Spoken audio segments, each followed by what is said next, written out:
Welcome to the Influential Personal Brand Podcast. This is the place where we help mission-driven messengers just like you learn how to build and monetize your personal brand. My name is Rory Vaden, and I'm the co-founder of Brand Builders Group, a Hall of Fame speaker, and New York Times bestselling author. And this show is to help experts learn how to become more wealthy and well-known. I know you're going to love it. Thanks for being here. Let's get started. Whoever says you don't make real friends on social media is lying to you, because I do occasionally, not that often, but occasionally I do make real friends online. And that is the case with the woman you're about to meet, Jamie Hess. Technically, we met on Instagram, and it's because we have lots of mutual friends already, right? And as soon as I came across her profile, or she came across mine, I'm not exactly sure, we just started messaging, and I was like, oh man, she's so cool. She has such a fascinating background and such an important specific skill set that we're going to talk about today. So first of all, Jamie is a wellness entrepreneur. She's a mindset coach, a media personality, and she's the host of a podcast called the Gratitudeology Podcast, which has been featured on the Today Show. She created a very popular Instagram account, which we'll talk about in her story, and that led her to really becoming like a content creator. So before that, she worked in media, PR. She was a marketing expert, did a lot of brand stuff, which is, obviously what we have in common. But she was working in more like the corporate environment with McDonald's and GM and LinkedIn and Barry's Boot Camp and the W Hotel, which is one of my favorite hotel chains. And then as she moved into becoming a content creator, one of the things that she talks about is securing brand deals and high paying like ambassador deals, which is part of what we're going to talk about. So she's also the face of Zuda Activewear on QVC. She has been on shows like Good Morning America, The View, and beyond. She's also a TEDx speaker and just really understands this space.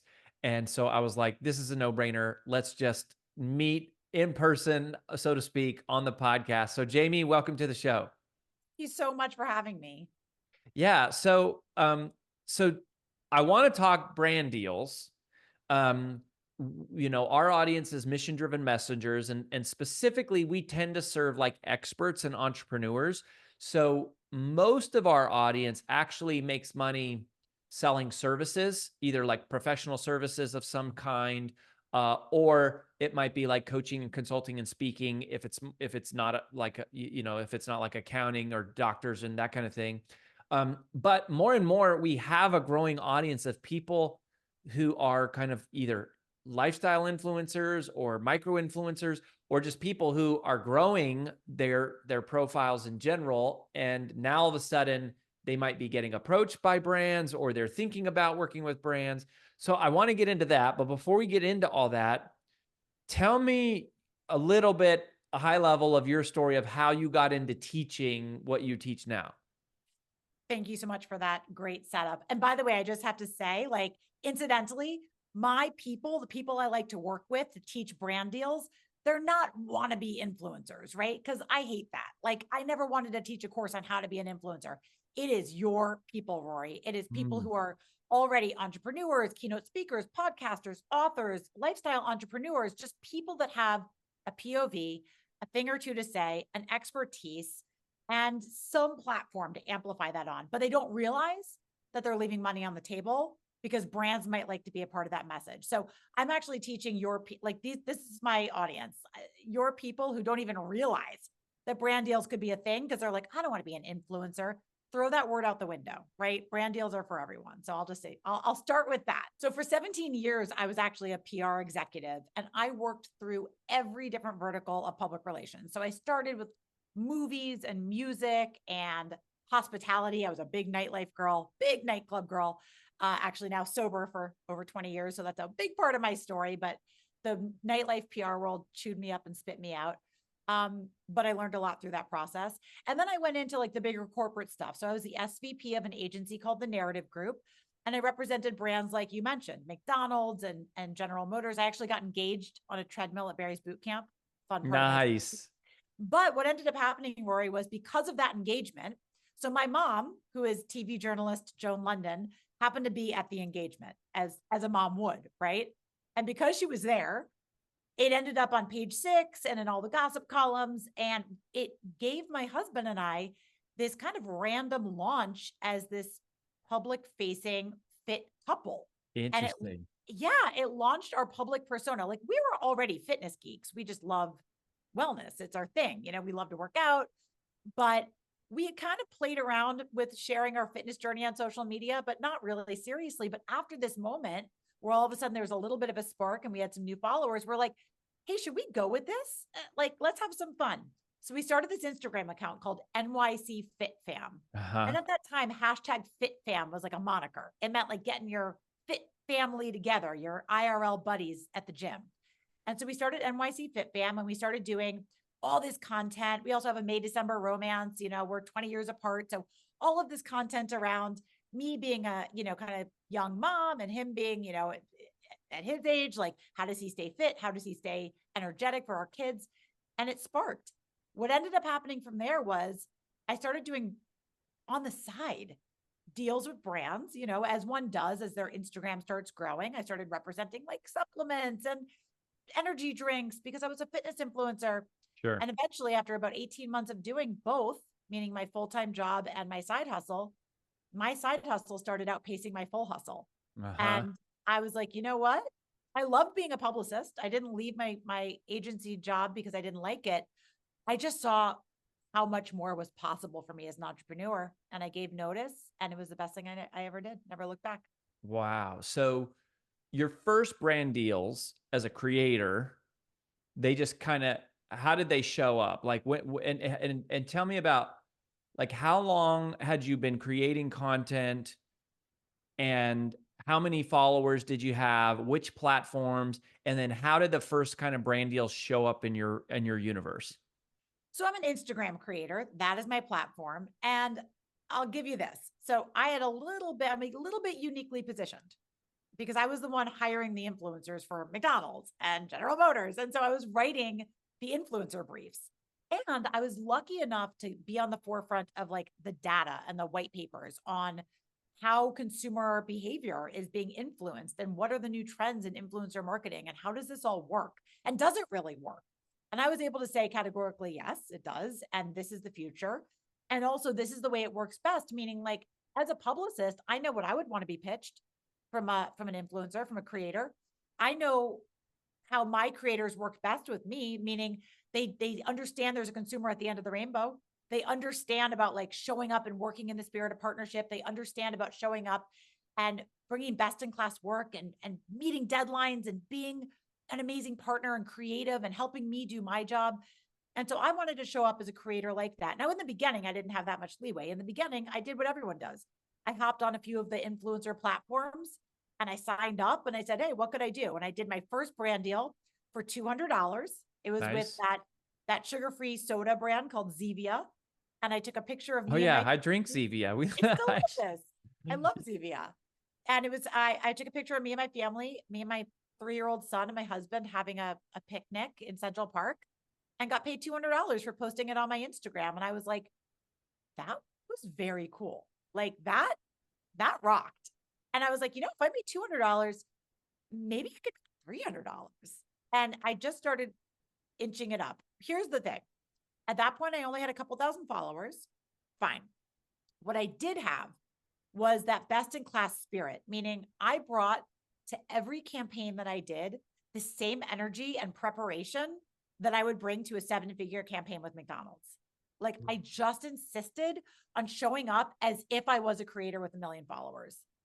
And what happened was a lot of my people who I coach now to get brand deals, because they're your audience, right? They're people that already have a professional acumen. They're important. They're people who have created credibility, and they're worried oftentimes that doing brand deals is going to water them down.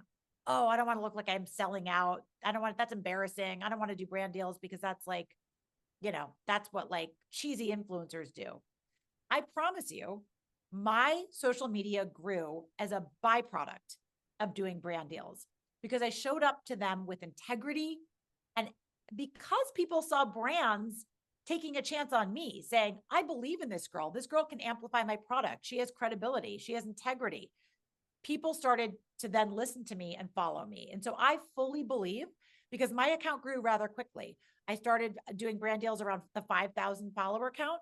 And Okay, before you that's what I know was it, going to I was ask. So you were at like about 5,000 followers, 5,000. and those are small deals, but it's like a couple $100 for a post. Like it's better than a poke in the eye with a sharp stick. 100%. It was great. And you have to start somewhere. So I got to practice. And before you knew it, we were, my husband and I were holding Mylar balloons with a 30K, to celebrate 30,000 followers, as one did in the, that time period. Everyone had Mylar balloons, but we were celebrating those milestones. It was like 30,000, then it was 50,000. And then I started putting together little groups of brands. Hey, we're about to hit a 50,000 follower marker.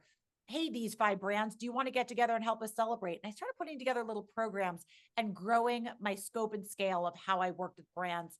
And so as I started learning how to do this on a bigger scale, this is now what I teach today. How do you think bigger with regards to brand deals? Because I'll tell you this, the jump to the end of the story is when I left my corporate job, which was a multi 6-figure a year paycheck with health insurance, a lot of people, including my own mom, said I was completely crazy. By the way, I was pregnant and left a job with health insurance. And I said, with all due respect, I think you're wrong. And within 18 months, I had 5x my income.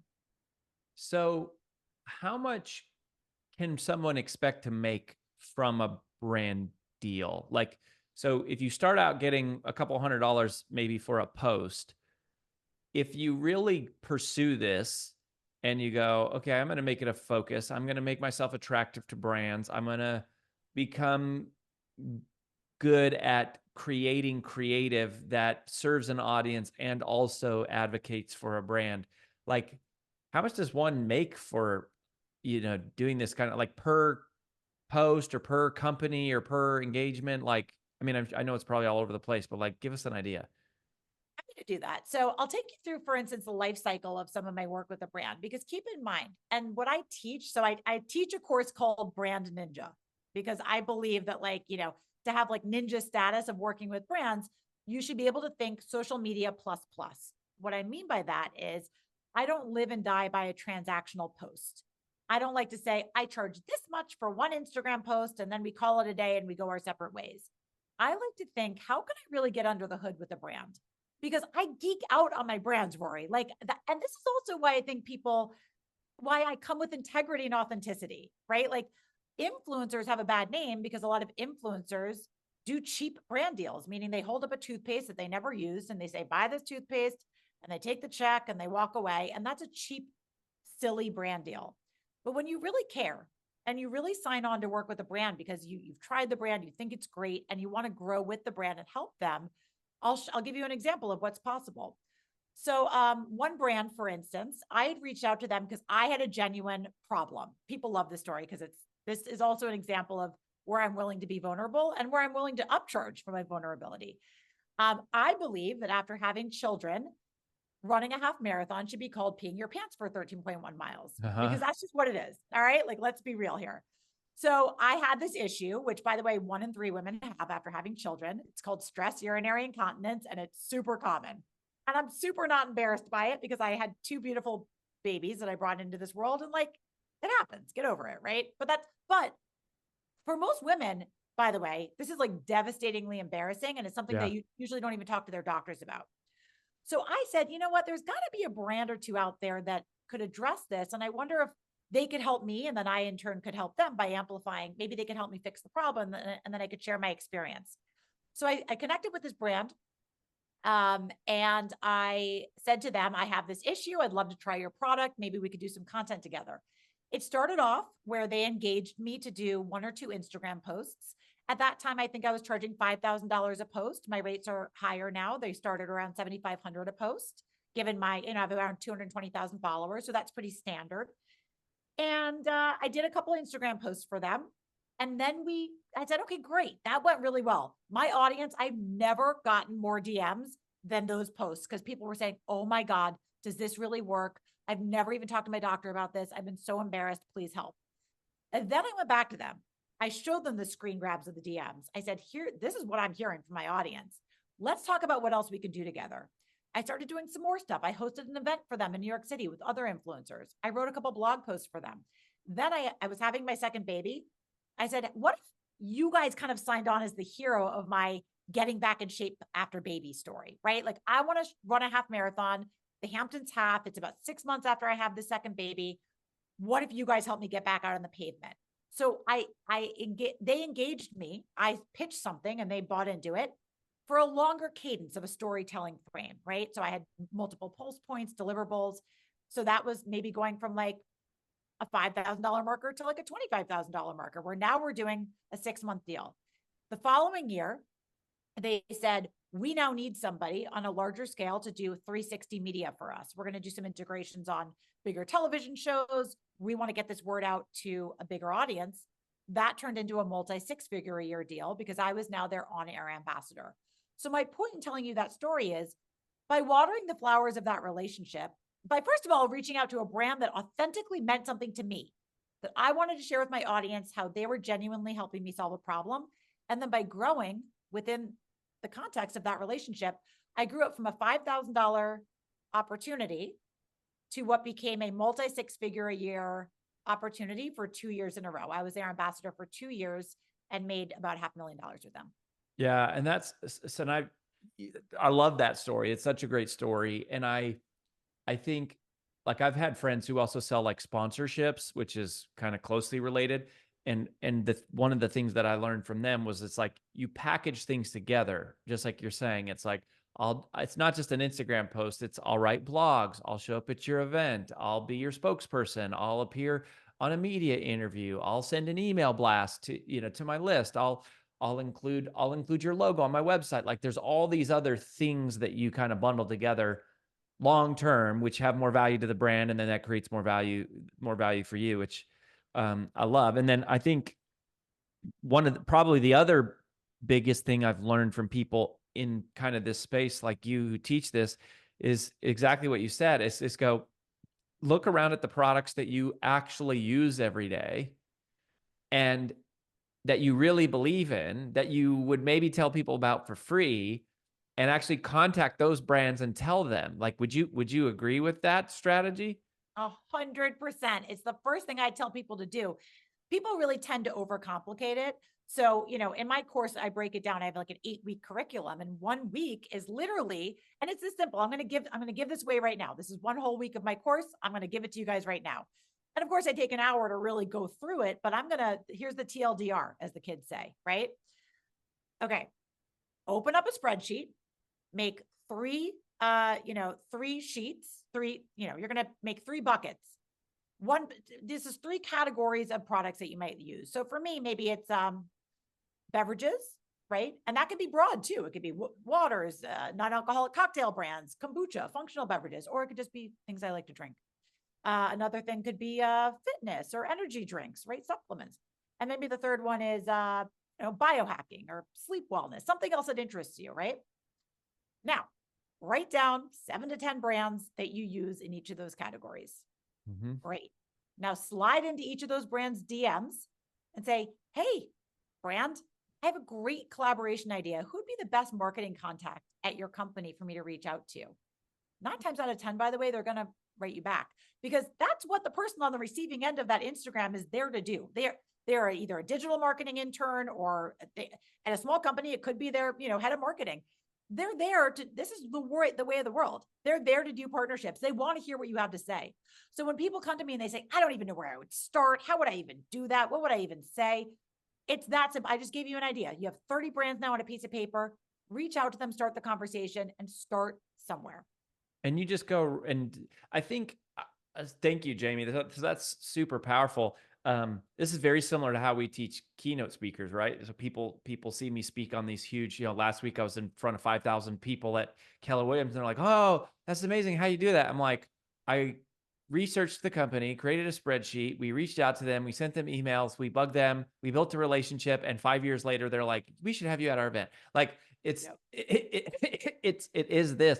But there's this intimidation factor, I think, right? Specifically, it's funny because it's like, like I've got my, like this is one. So my son, while we were talking, which is amazing, made me a Kachava smoothie. I don't know if you've ever heard of the brand Kachava, but like I drink Kachava like almost every day, like literally almost every day. But I think a lot of people go, well, one, it's intimidating to approach a brand of like, they're a big brand, right? You know, like McDonald's, like they're not going to talk to me. They're talking to LeBron James. Like, and then that's the other thing. So one is it's intimidating to go approach a brand. And then the other one is, I think, the like imposter syndrome of like, I've got 5,000 followers, or I've got, 7,000 followers. Like, they don't care about me. So like, talk to us about, I know one of the things in your bio is like a mental, like you talk about like being a mindset coach. Cause Yep. this has to be a huge part of it, is just like getting past the emotional barrier of like those two things. Well, the reality is I'm 90% a mindset coach, because the rest of this, I know people don't want to hear it, but it actually ain't rocket science. Okay. Like it's elbow grease. It's rolling up your sleeves and writing some emails and sending some emails and figuring out what your like core competencies are. What are the deliverables I'd be willing to do? Maybe it's an Instagram post. Maybe you're, an expert. You can lend, your whatever is your thing. You write it up and you send some emails, but it is a mindset shift. Now, what I want people to understand are That's two good. things. Number one, people need to understand this. It's all about, this is a sales conversation, but it's about showing up in the spirit of service. It's not about like having a pick me attitude. Oh, I don't know if they'd want me. I don't know. Why would they want me? They could hire anybody. What about what you have to bring to the table? And like they either want it or they don't. And by the way, if they don't, no hard feelings. It might just not align with their marketing priorities. It's like not that deep and not that personal, right? Like this at the end of the day, it's business, but you have something to offer. You have a special skill set. I don't care if your audience is 5,000. There's 5,000 active people on the other side of that screen waiting to hear waiting to pick up what you're putting down. So that's number one. Number two, in every round, almost every round of my Brand Ninja coaching cohort, I have influencer marketing experts that take my course almost every time, because they just want to hear from the other side. They want to get it, and they want to hear how I pitch, because they know it's a little bit different or unique, or they've worked with me before and they're like, you do it different. I'd love to like hear your special sauce so we could better work with influencers from our side of things. Every single time somebody stops me at some point in my talk and says, hey, Jamie, can I just jump in and say to the group, what we are seeing in our businesses is we are spending so much more money in the mid-tier and micro influencer categories every single time. Someone makes sure to mention it, because they want people to not think, oh, I don't have 1 million followers, I'm not worthy. And what I can tell you, this is true as well. Having represented brands like McDonald's, this is a good example. So say that we're McDonald's, right? And we hire like a big celebrity mom to represent something new coming out with the Happy Meal. By and large, the comments underneath her post, so we've engaged her to do a post and she posted about the thing and the Happy Meal and the kids. There's going to be so many trolls and haters out there saying, you feed your kids McDonald's, and judging her. And then suddenly it gets into like a vaccine conversation, all of this stuff that you're like, I did not sign up for that. I was just trying to show people that we have minions and Happy Meal, like, whoa, where did this just take a left turn? You can really have like a rogue, it's like the Wild West with celebrities, and it can really go wrong. And you can spend a lot of money on something that can yield you nothing, or worse yet, can have a negative impact. With a mid-tier or even micro influencer, you have a lot more creative control. These are people who are willing to work with you more, who are willing to really massage the nuances of the messaging. And so brands increasingly are really wanting to work with mid-tier and micro influencers, and people who just have a more engaged audience, who aren't looking at something like that as, it's a commercial, moving on. They're really listening, because that's that elusive third-party endorsement.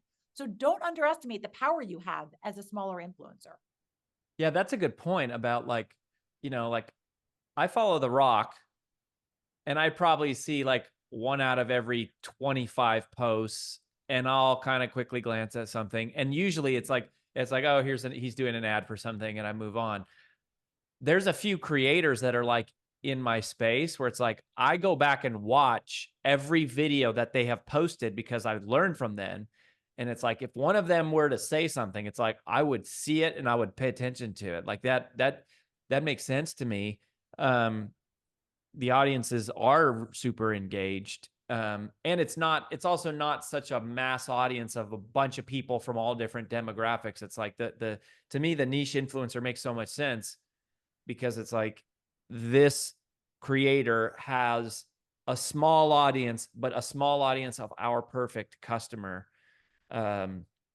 So then when you say, just to give a sense, what would you classify as mid-tier and micro influencer? The older like benchmark is 10,000. Like once you're kind of over 10,000, you're like, a micro influencer. And that used to have a little more to do with like the functionality of the app, Instagram specifically. You would get the swipe up feature, which is now a sticker. Everything changes so quickly with the algorithm and the app that I would say when you're around the 10,000 mark, you're technically you get your influencer, badge. But Uh-huh.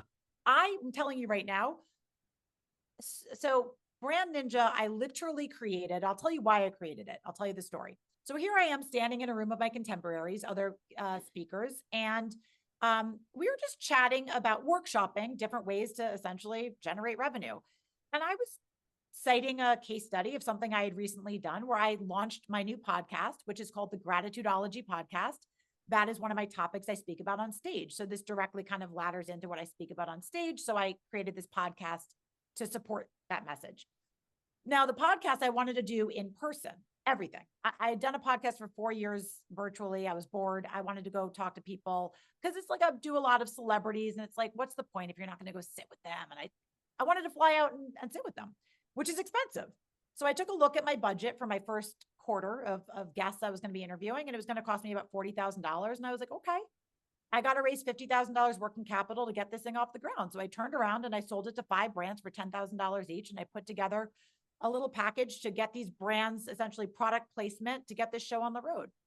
So I shared that in this room full of keynote speakers. And everybody's like, I'm sorry, you did what? Like, what do you mean? You just turned around and sold $50,000 of brand sponsorships? Like, that's crazy. Like, how'd you do that? Because keep in mind, Rory, like there was no, oh, well, what's your number of downloads? The podcast didn't exist yet. I was Mhm. getting the podcast off the ground. So I was selling a dream. I was selling a story. I was selling this podcast is about gratitude, and this world has never been a scarier place to live. I just want to help people wake up a little bit more grateful, a little less anxious. Do you want to be a hero of that journey with me? Let me tell you how I'm going to do it. And I brought these 5 brands on the road with me, and I brought them onto set with each of these interviews, and I did a moment of discovery and education with each of my guests, and we videoed it. And I have a whole framework of how I do that. But I realized that all of these people sitting in this room with me, who they might not have a huge following, some of them do, but some of them have 5, 6, 7, 8,000 followers. But they're ballers, right? They're experts. They're leaders in creativity and innovation. They have books, but they're bootstrapping their own podcasts and their own book tours. And I said, why? I guarantee you, there is a brand that gets it.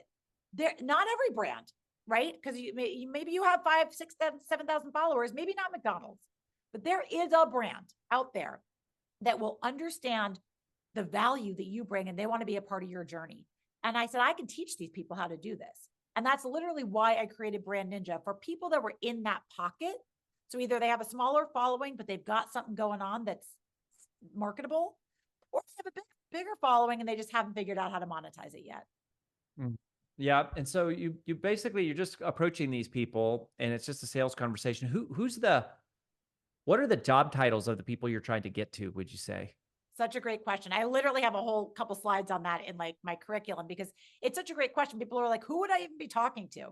So it can be people on a marketing team. They could have titles like at a smaller company, CMO, marketing director, marketing manager. And obviously at a bigger company, you're going to be talking to somebody with the title uh, social media director, digital director, influencer marketing lead, talent manager. I mean, and I show a bunch of different LinkedIn headers, which gives some of the examples. Like you might not think it, but like for instance, Anheuser-Busch, their head of influencer relations, his title is, I think it's like manager, talent, which you might be like, is he in HR? So it's not always exactly evident right off the bat.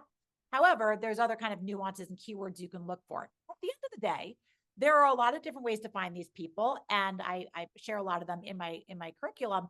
But I'm going to give you that little like life hack once again. If you are trying to pitch yourself on a platform like Instagram, like that's where you want to do your content from, there is no harm in sliding into their DMs from that platform because it gives them one less button they have to click, right? All they have to do is click on your profile and say, okay, I can look at this person. In this day and age, that's what it's there for. So it's really Right. actually very interesting how much you can get done on the native platform that you're trying to pitch in. Yep, I love that. Well, this has been awesome, Jamie. So helpful, and I think inspiring. Hopefully, for people to see that just it's a process. It's a sale. It's a pitch. There's a value proposition for you and them, and you're exchanging value together. And there's always business to be just done in that way if you're just confident and creative and service centered about it. I think that's super duper powerful. So obviously, you mentioned your Instagram. Is that the best place for people to go follow you and connect with you? People can follow me at Jamie Hess, JamieHess. They can also, I was just making sure I had my thing right. They can also text the word ninja to 33777. And that'll get you some information about my course, which is also available at coachjamiehess.com. And then for my keynote speaking and all things otherwise, I am meetjamiehess.com. Awesome. Well, thank you for the time. Thank you for the tips. Really powerful and inspiring. So y'all go check out Jamie, follow her, say hello, let her know that you heard her on our podcast. And Jamie, wish you all the best. Thank you, my friend.